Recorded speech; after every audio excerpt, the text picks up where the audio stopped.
안녕하세요. 승리한 상하존 여러분, 그리고 강성성경연구원 여러분. 오늘은 구속사로 조망한 성경연수 강의 출애굽기 7장 13절에서 14절 말씀을 10가지 재앙을 내리신 목적과 결과라는 제목으로 함께 살펴보도록 하겠습니다. 우선 우리가 말씀을 통해서 확인해야 될 것은 이제 10가지 재앙을 통해서 하나님이 누구신지 분명히 나타내시기를 원하신다는 것입니다. 그것을 우리가 어제 나눴던 13절 말씀과 연결해서 14절을 통해서 중요한 목적 두 가지를 확인해 보도록 하겠습니다. 자, 13절 말씀입니다.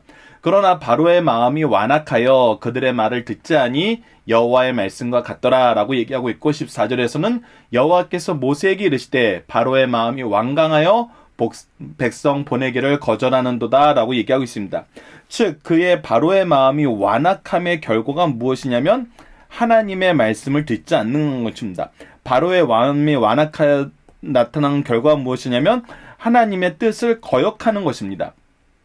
말을 듣지 않고 거역하는 것, 이것이 죄악의 특징이라는 것입니다. 그리고 하나님께서는 10가지 재앙을 내리신 이유는 무엇이냐면 바로 이 완강함을 꺾고 말을 듣게 하고 백성을 보내게 하신다는 것입니다.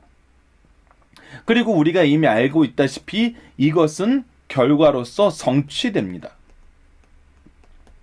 근데 이 성취되는 과정에 무엇이 나타나냐면 우리가 좀 이따 본문의 중심 사상을 통해서 확인하겠지만 바로와 이 애굽 백성이 누구를 인정하게 되어 하나님을 인정하게 된다는 것입니다. 이것은 우리가 어제 27장 말씀, 상반절 말씀을 통해서 하나님께서 먼저 우리에게 약속하시고 예고하셨던 말씀의 성취임을 알게 됩니다. 그래서 이것을 통해서 우리는 하나님이 누구심을 알게 되냐면 하나님이 창조주 되심을 알게 되고, 하나님이 주권자 되심을 알게 되고, 하나님이 구원의 하나님을 알게 되면서 동시에 무엇을 이루세요? 심판을 이루신다는 것입니다. 그래서 이것이 사실은 이 세상의 역사인 것입니다. 이 세상의 역사가 항상 하나님이 누구심을 증명하면서 이루어지는 것을 우리가 보게 됩니다. 이것은 지금 현대 사회에서 동일함을 우리가 깨달아야 돼요. 그리고 이것이 여전히 진행되고 있음을 우리는 확인할 수 있다는 것입니다. 이것을 확인하는 첫 번째 단계가 무엇이냐면 하나님의 말씀을 통해서 봐야 됩니다.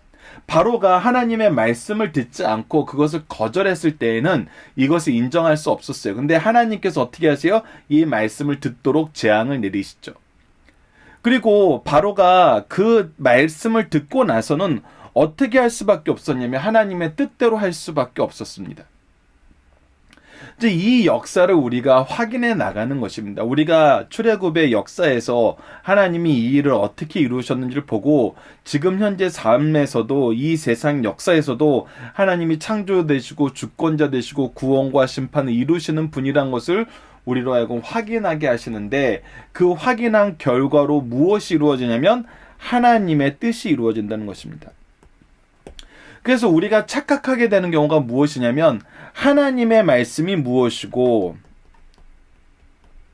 하나님의 뜻이 무엇인지 몰랐을 때에는 세상에 되어진 일을 다양하게 해석을 해요. 이거 하나님의 역사가 아닌 걸로도 해석을 할 수 있습니다. 그러나 우리가 하나님의 말씀이 무엇이고 하나님의 뜻이 무엇인지 알 때는 이 뜻이 성취되는 것을 우리가 확인하게 됩니다. 그래서 우리가 사도행전을 통해서 이것을 확인했던 것은 예전에도 한번 여러분들께 소개해드린 적이 있는 것처럼 하나님의 말씀이 확장된다는 것입니다. 즉 확장된다는 것은 하나님께서 믿게 하신 영혼들이 더 많아진다는 거예요. 그것은 예수님께서 우리에게 명령하신 그 명령이 성취된다는 것입니다. 땅끝까지 이르러 제자를 삼으라는 이 말씀의 성취를 우리가 경험하게 된다는 거예요. 그래서 우리는 항상 이 기준으로 봐야 되는 것입니다. 그래서 세상을 볼 때 우리가 도무지 해석 안 되고 이상하게 여겨지는 것도 많이 있는데 결국은 무엇이 이루어졌냐면 하나님의 말씀이 이루어지고 하나님의 뜻이 이루어졌다는 것을 우리가 확인하게 됩니다. 그래서 우리가 하나님이 창조자 되시고 주권자 되시고 구원과 심판을 이루심을 확인하게 되는 거예요. 그리고 이것을 증거하게 되는 것입니다. 이것을 가진 사람이 바로 영적 통찰력을 가진 사람이라고 합니다. 하나님이 이 세상을 주관하고 계시고 우리가 하나님 백성됨을 깨닫고 고백하고 선포하는 삶을 사는 거예요. 그것이 바로 구속사의 능력 있는 일꾼들의 모습이라는 것입니다. 올 한 해를 마무리하면서 우리가 이 말씀을 통해서 우리의 삶이 어떻게 나아가야 되는지, 우리가 왜 이 자리에서 부르심을 받고 이 말씀을 통해서 우리를 새롭게 하시는지 깨닫고 하나님의 일꾼으로서 내년 새해를 여시고 승리하는 우리 승리할 산 가족 여러분들, 강성 성경 연구원 여러분들 되었으면 합니다. 자, 본문 묵상을 통해서 오늘 본문 말씀을 간단하게 확인합시다. 바로는 왜 하나님의 말씀을 듣지 않았나요? 바로 그의 완악함 때문이었습니다.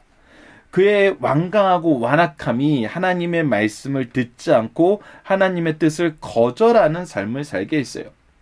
그렇다면 애굽의 재앙을 내리신 목적과 결과는 무엇입니까? 했을 때 내리신 목적은 무엇이었냐면 하나님의 누구심을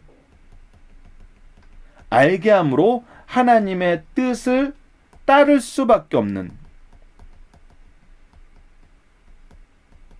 없도록 하셨다는 것입니다. 그리고 결국은 그 결과는 뭐였어요? 하나님의 말씀에 순종하게 하고 하나님의 뜻이 이루어짐을 보게 하셨다는 것입니다. 그래서 하나님을 인정하게 만들었다는 거예요. 하나님의 통치 앞에 순종하게 만드셨다는 것입니다. 하나님의 목적을 이루는데 누구도 방해할 수 없음을 우리로 하여금 보게 하셨다는 것입니다. 자, 본문의 중심 사상을 통해서 이 내용들을 하나씩 확인해 봅시다. 이스라엘 백성은 하나님께서 택하신 제사장 나라요 거룩한 백성입니다. 자, 하나님께서 장자 이스라엘을 선택하셔서 선언하신 말씀이에요. 그리고 우리가 이제 삶을 살아야 되는 삶의 모습이 시민권자의, 천국 시민권자의 모습이 바로 이거라는 것입니다. 우리는 제사장 나라로서 하나님 앞에 사람들의 은혜를 간구하면서 그들의 죄를 애통함으로 용서를 구하는 삶을 살고 하나님의 거룩함을 드러내는 삶을 살게 된다는 것입니다. 이 모든 것이 하나님의 은혜 안에서 이루어지고 하나님의 역사 안에서 이루어지고 하나님의 능력으로 이루어지고 하나님의 뜻의 성취로 이루어지는 것을 우리로 하여금 드러내기를 하나님이 기뻐하세요. 그래서 창조주께서 아브라함과 이삭과 야곱에게 동일한 약속한 것은 큰 민족을 이루게 하시어 가나안 땅을 주시고 자손을 통해서 메시아를 보내신다는 이 얘기였어요.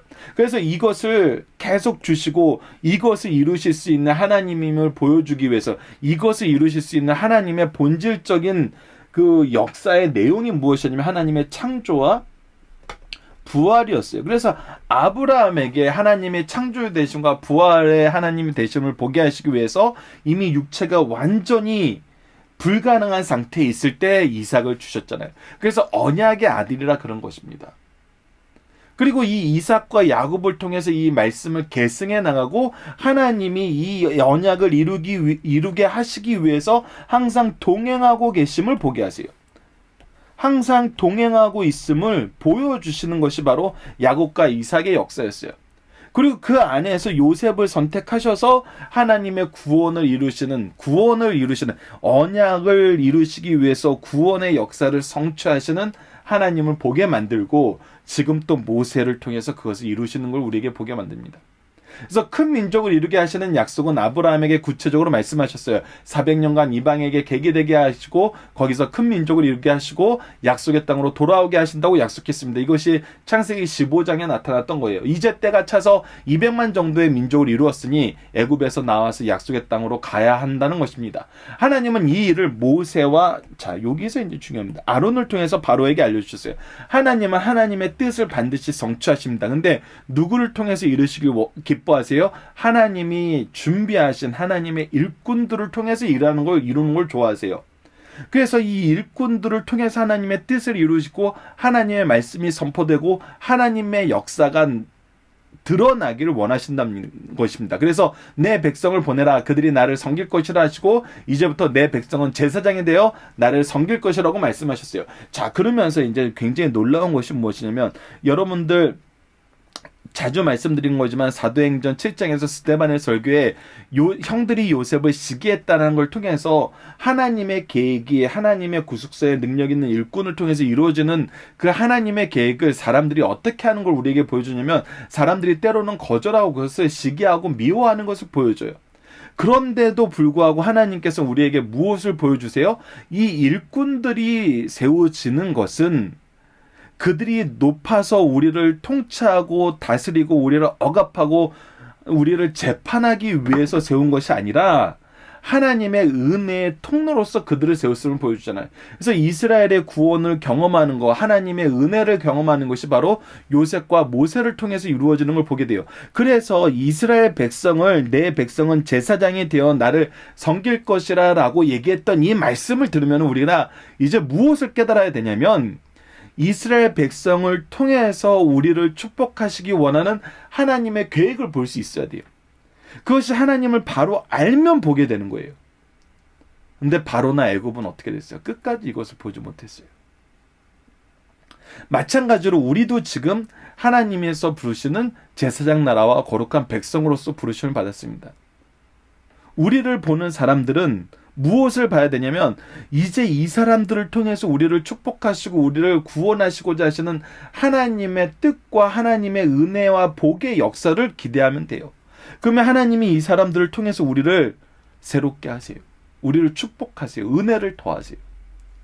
근데 우리가 이것을 시기하고 미워하고 질투하고 인정하지 않을 때는 어떻게 돼요? 오히려 우리가 징계의 대상이 될 수 있고 하나님의 뜻을 거역하는 것이 될 수 있음을 우리가 깨달아야 된다는 것입니다.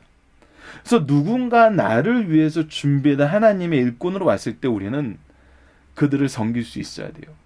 그들을 통해서 나타난 하나님의 일을 기대할 수 있어야 돼요. 그리고 나서 이제 우리를 통해서 축복하시고자 하시는 사람이 누군지를 알아야 돼요. 우리는 또 그들에게 축복의 통로, 은혜의 통로가 되는 것입니다.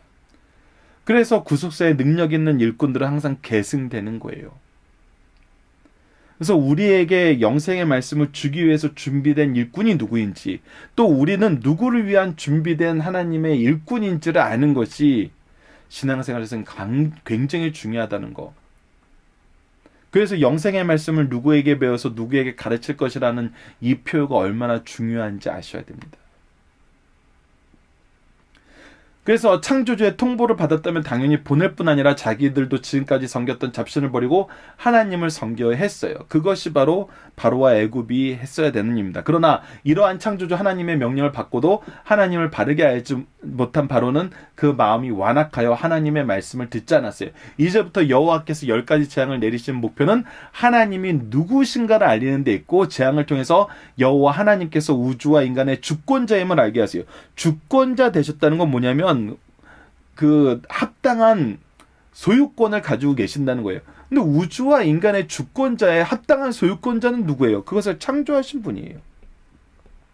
그래서 성경은 끊임없이 하나님의 주권을 얘기하면서 동시에 하나님의 창조를 얘기합니다.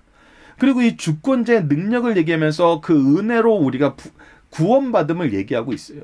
그래서 우리는 정말 창조의 하나님, 구원의 하나님을 성경이 얼마나 집요하고 정말 세밀하고 정말 온 전체 내용을 통해서 이것을 얼마나 잘 드러내는지를 볼 수 있어야 됩니다.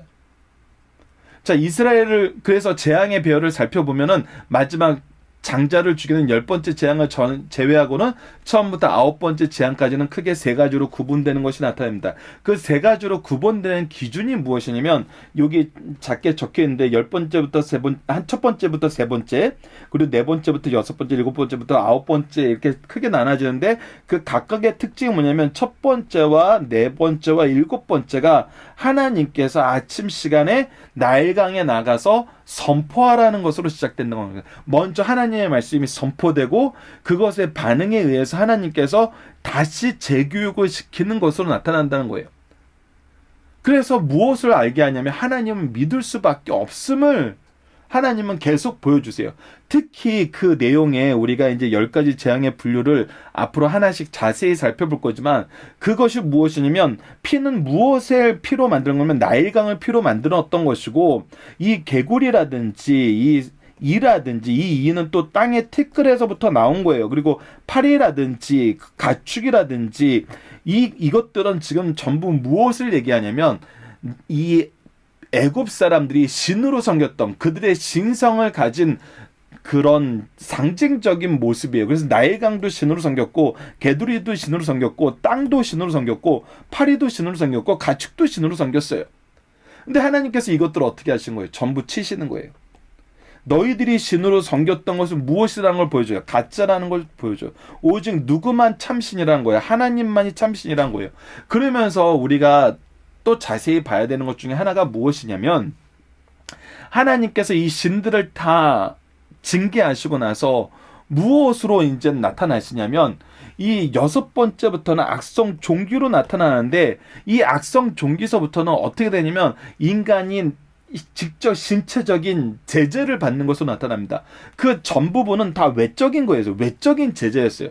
그런데 이 악성 종기서부터는 내적인 제재로 들어가면서부터 이제 어떤 일이 생기냐면 애굽의 술사들이 이제 자신의 신이 헛것이고 하나님만이 참된 신임을 고백하기 시작해요.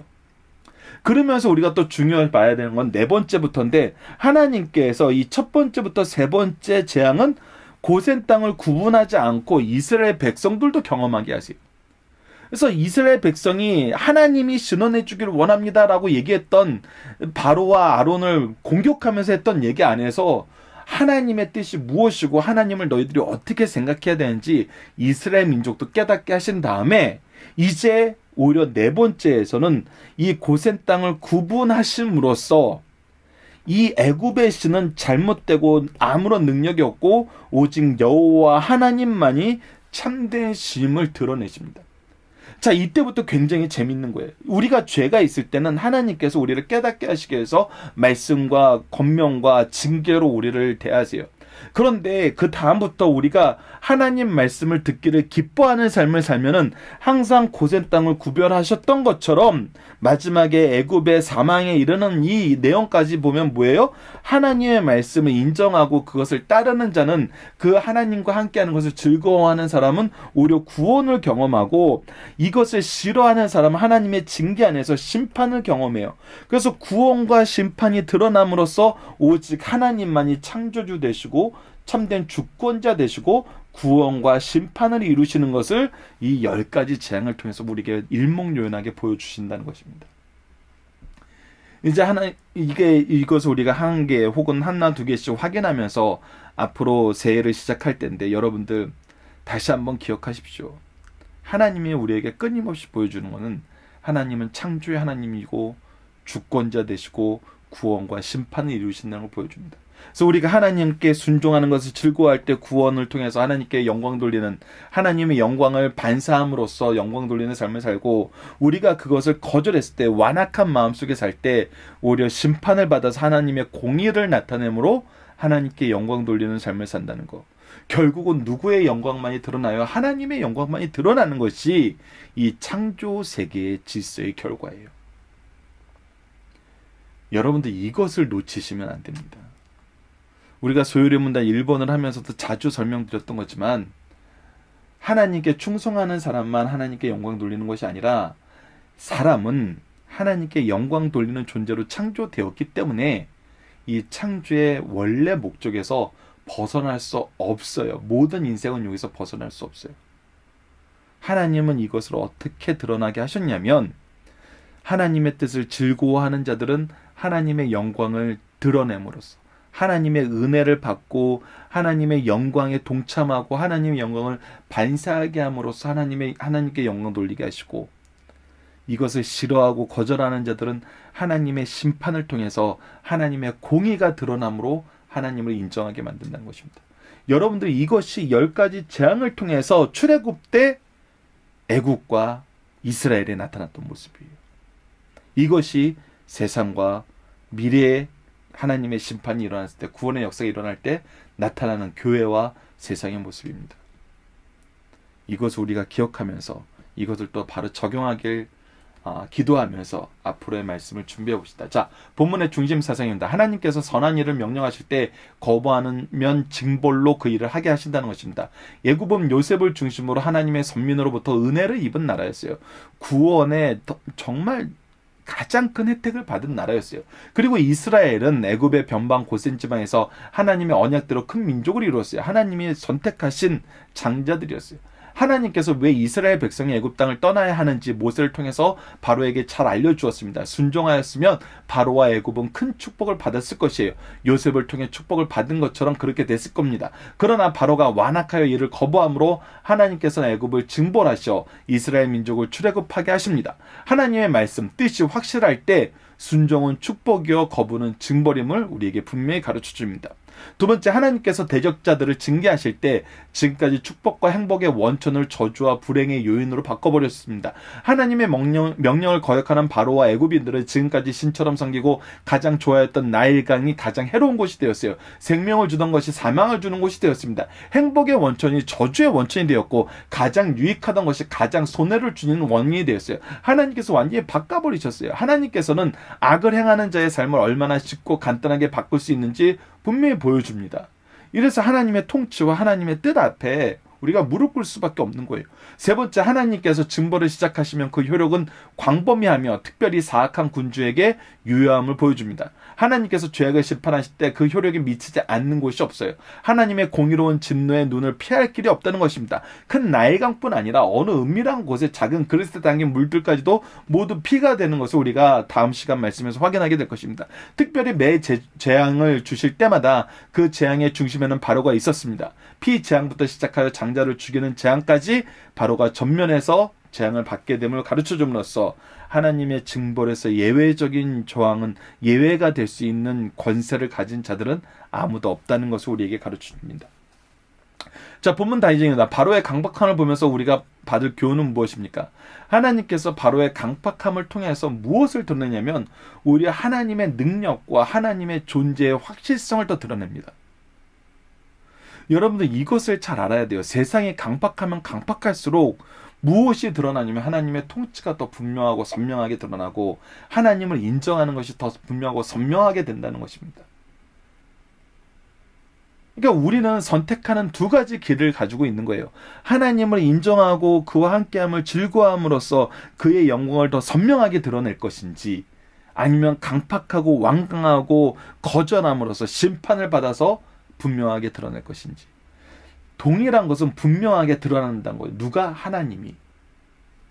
근데 다른 건 뭐예요? 우리가 어떤 상태에서 드러낼 것인가라는 거예요. 그래서 지혜가 하나님을 아는 데 있다는 것이 바로 이겁니다. 우리는 어떤 삶을 살게 되는 거냐는 거예요.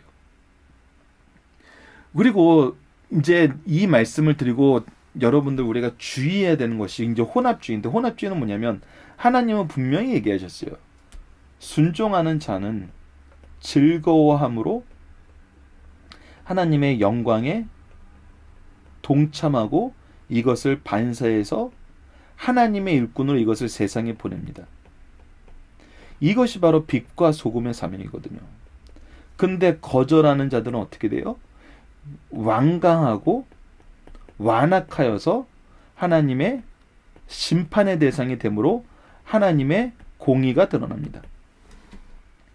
그래서 이들은 애통함밖에 없어요. 애통하면 또 우리가 이 애통하는 자의 그 애통과 헷갈릴 수 있으니까 애통함이라고 하지 말고 이들은 저주와 슬픔밖에 남지 않습니다. 자, 그런데 착각하지 말라는 것이 무엇이냐면 이 중간이 있다고 생각하는 사람들이 있다는 거예요. 중간이 있다고 생각하는 거예요. 거절과 순종의 중간이 있다는 거예요. 이거는 이제 상대성하고도 굉장히 연결이 되는데 이 상황에 따라서 달라질 수 있다라고 생각하는 거예요. 이것은 이제 현대 사회가 생각하는 개인에 대한 존중에서 나오는 건데 개인성을 존중하다 보면 우리가 상대성을 인정할 수밖에 없다라고 생각하는데 그것이 엄밀히 말하면 어리석은 것임을 우리가 알아야 됩니다. 이 중간을 찾은 것을 우리가 지혜로 포장하는 경우가 많아요. 근데 성경은 계속해서 얘기지만 이것은 어리석은 거예요. 이 어리석은 것이 이제 어디서 나타나냐면 광야에서 나타납니다. 광야에서 이스라엘 민족이 끊임없이 자기네들이 하나님의 권능은 인정해요. 하나님의 말씀은 인정해요. 근데 자기의 뜻과 하나님의 뜻이 안 나타나니까 중간을 계속 찾아요. 그 첫 번째 대기록이 무엇이냐면, 이거의 대표적인 것이 무엇이냐면, 모세가 시내산에 올라가서 안 내려오자 아론에게 부탁해서, 누구에게? 아론에게 부탁해서, 하나님의 종이었던 아론에게 부탁해서 무엇을 만들어요? 우리를 이끌어낸 하나님을 만들자 그래요. 근데 뭘 만들어요? 송아지를 만들어요. 그리고 이것을 뭐라고 얘기해요? 우리를 애굽에서 인도해낸 하나님이라고 얘기해요. 이 송아지 누가 만들었어요? 사람이 만들었어요. 자기네들이 만들었어요. 자기네들이 원하는 모습으로, 원하는 방식으로 만들고, 이 송아지를 섬기는 모습도 자기네들이 원하는 모습으로 만든 거예요.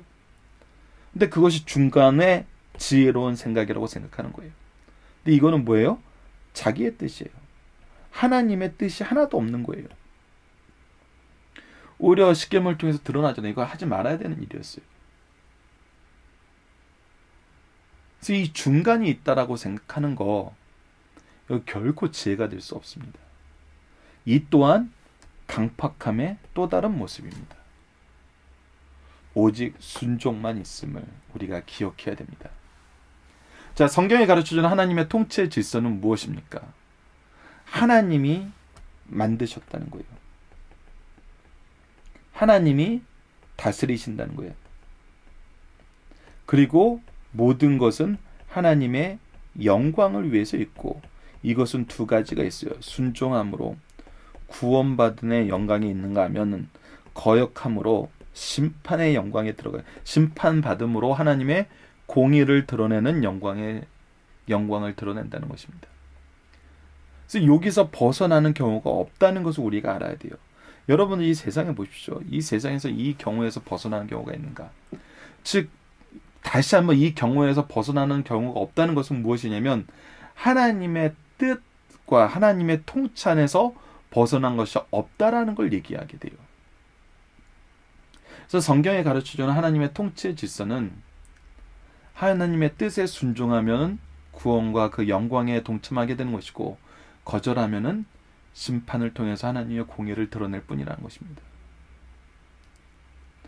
이제 우리가 나아가야 되는 길은 어느 길이냐는 거예요.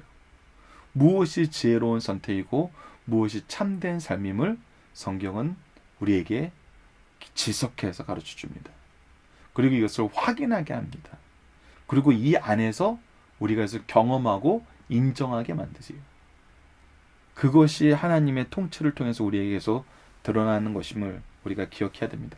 자, 이번 주 공동 기도 제목은 역사 속에서 직접 일하시고 약속을 지키시며 구원을 이루시는 하나님의 능력을 경험하며 믿음의 승리를 선포하는 가정과 교회가 되게 하여 주소서. 오늘 본문 말씀을 통해서는 하나님의 주권을 인정하고 세우신 질서 속에서 순종의 삶을 사는 것이 참된 지혜임을 깨닫게 하심을 감사합니다. 오직 하나님의 영광을 위하여 하나님의 뜻을 이루는 삶을 살게 하여 주소서라고 기도합시다. 특히 앞에서 설명을 마저 못 드리는 게, 하나님의 질서는 우리를 필연적으로 무엇 되게 만드냐면 예배자 되게 만드신다는 것입니다.